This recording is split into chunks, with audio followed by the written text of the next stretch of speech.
रोहिणी गालों पर हाथ रखकर सोचने लगी। नरोत्तम दास की तस्वीर उसकी आंखों के सामने आ खड़ी हुई। उनकी वह प्रेम की बातें, जिनका सिलसिला बंबई से पूना तक नहीं टूटा था, कानों में गूंजने लगी। उसने एक ठंडी सांस ली और उदास होकर चारपाई पर लेट गई।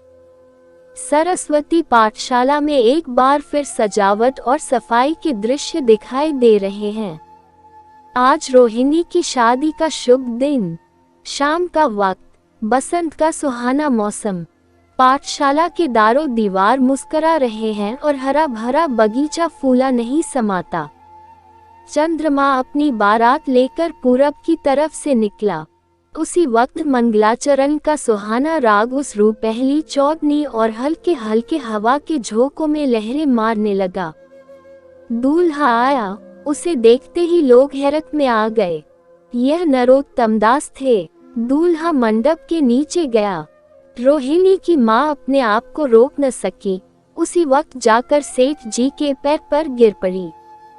रोहिणी की आंखों से प्रेम और आनंद के आंसू बहने लगे। मंडप के नीचे हवन कुंड बना था।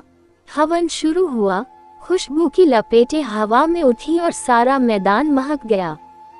लोगों के दिलो दिमाग में ताजगी की उमंग पैदा हुई।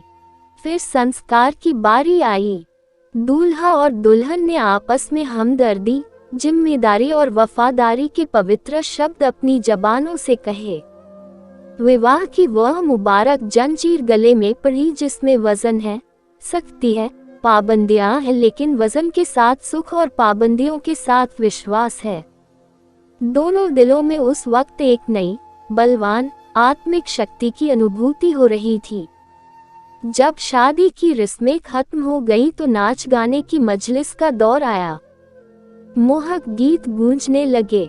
सेठ जी थककर चूर हो गए थे। जरा दम लेने के लिए बागीचे में जाकर एक बेंच पर बैठ गए।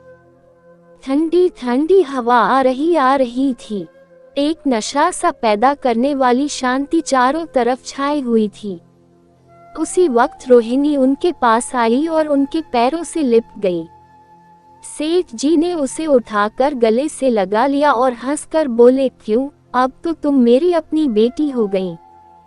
तो दोस्तों, आखिरकार एक अनाथ बच्ची को एक पिता का नाम, प्यार और आशीर्वाद मिला। तो भाइयों, ऐसे पारिवारिक संबंध के साथ यह कहानी समाप्त होती है।